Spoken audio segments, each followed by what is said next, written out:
Nous allons donc parler aujourd'hui de la cytologie, mais précisément dans la partie composition de la matière vivante.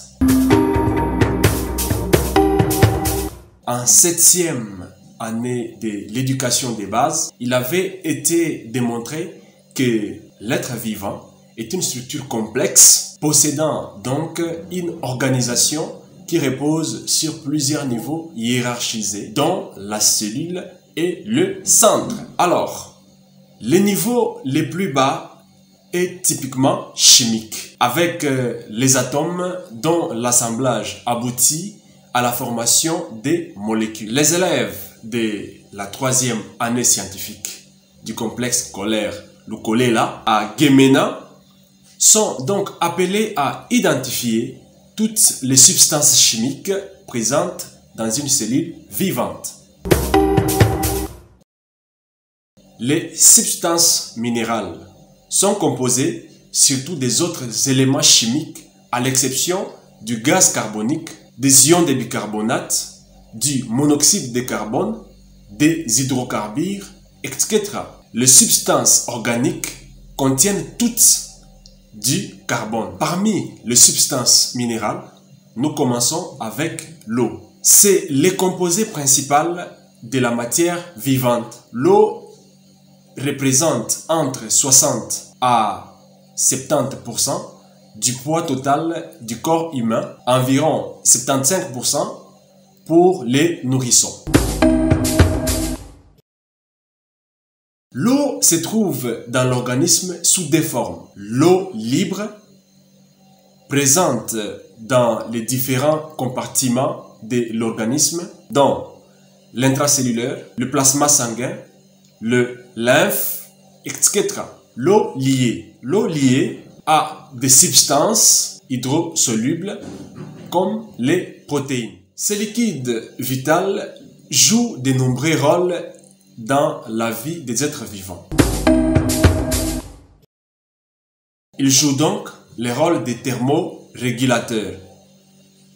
Forte capacité thermique, distribuent via le sang et absorbent la chaleur. À l'exemple de la température extérieure élevée, exercice physique, etc. L'eau favorise des réactions chimiques. À l'exemple de l'hydrolyse. L'eau, c'est un protecteur. Fonction d'amortisseur. Exemple, les liquides autour du foetus. L'eau, c'est un lubrifiant. En association avec d'autres molécules, comme le mucus, nous avons la salive, la synovie et les liquides du tube digestif. L'eau, c'est un solvant universel car elle est capable de dissoudre facilement les substances tout en favorisant des réactions entre les molécules. Il existe 22 minéraux qui représentent environ 4% de notre masse corporelle. C'est leur quantité nécessaire qui a permis d'établir un classement. On distingue ainsi des catégories de minéraux. Il s'agit donc des minéraux majeurs, autrement appelés les macro-éléments. Au nombre de 7, dont le sodium, c'est le principal ion des liquides entourant les cellules. Il joue un rôle très capital dans la régulation des échanges entre les cellules et les milieux extérieurs. Il est également indispensable au bon fonctionnement du muscle cardiaque. Le potassium joue un rôle capital dans la régulation du rythme cardiaque et de la tension artérielle. Il participe à la transmission des flux nerveux et de la contraction musculaire. Le magnésium, dont la moitié des stocks de l'organisme se trouve dans les os, régule également le métabolisme des tissus musculaires, cardiaques et nerveux. Le calcium est indispensable pour la formation et le renouvellement des os, la contraction musculaire et cardiaque, la coagulation sanguine, les échanges cellulaires, la libération des hormones et la transmission des flux nerveux. Le chlore participe étroitement aux échanges entre les cellules et les milieux extérieurs, mais aussi régule la composition du suc gastrique. Les phosphores constituent avec le calcium et le magnésium la plus grande partie des os. Ils contribuent également au maintien du pH, participent à de nombreuses réactions chimiques de l'organisme et surtout entrent dans la composition du matériel génétique des cellules.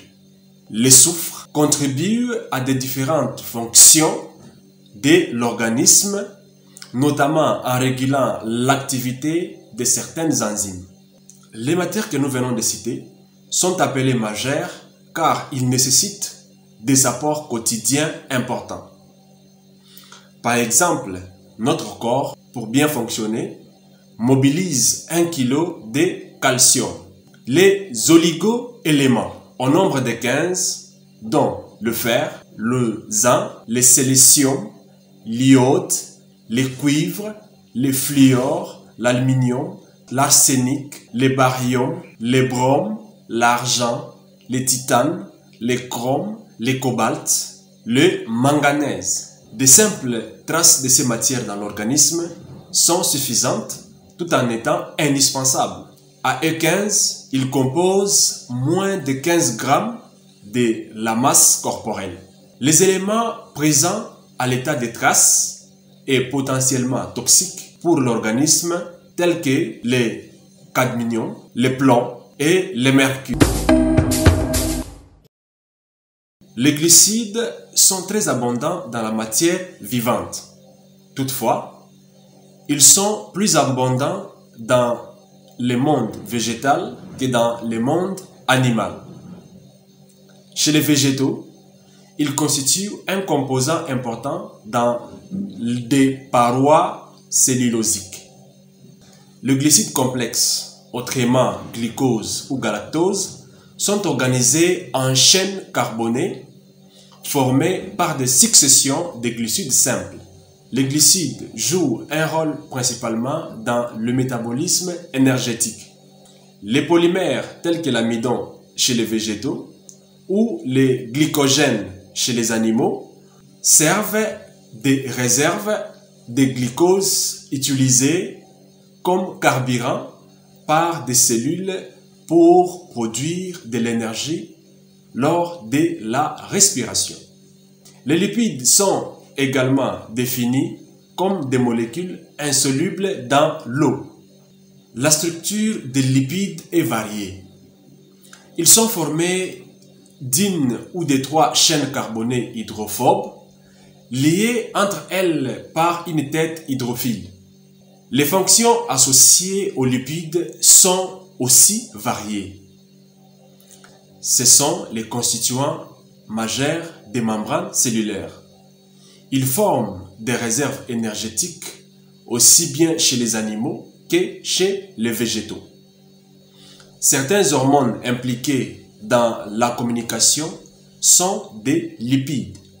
Les protéides, ce sont des composés majeurs de la matière vivante. Ils sont formés par la polymérisation d'acides aminés et sont aussi appelés protéines. Leur structure, repliement de la chaîne carbonée, est fondamentale pour qu'ils puissent assurer leur fonction. Les protéines sont impliquées dans toutes les fonctions de l'organisme. Elles assurent un rôle structural et mécanique, maintien de la forme des cellules et contraction musculaire. Une fonction de défense de l'organisme, anticorps, récepteurs des cellules, un rôle messager, hormones, insuline, neurotransmetteurs, un rôle régulateur, expansion des gènes, contrôle de la division cellulaire. Nous sommes arrivés à la fin de notre matière. Nous allons devoir faire la récapitulation en répondant à ces quelques questions. Quels sont les différents rôles de l'eau dans l'organisme? Nous avons appris que l'eau joue le rôle de thermorégulateur, favorise les réactions chimiques, c'est un protecteur, c'est un lubrifiant, c'est aussi un solvant universel.